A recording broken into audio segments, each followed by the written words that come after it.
موعد مباراة الترجي التونسي وبيترو أتلتيكو من أنغولا والقنوات الناقلة. وقبل ما نبدأ بالفيديو نتمنى دعم الفيديو بلايك والاشتراك في القناة ليصلكم كل جديد منا.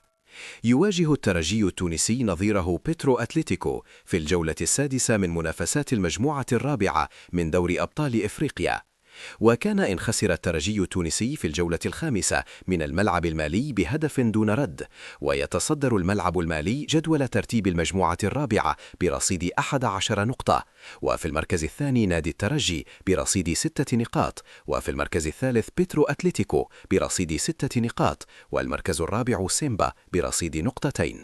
وموعد مباراة الترجي وبيترو أتلتيكو يوم الجمعة الموافق اليوم 13 من شهر فبراير الجاري، وتنطلق صافرة بداية المباراة عند الساعة 5 مساء بتوقيت تونس، والقنوات الناقلة للمباراة هي قناة بين سبورت.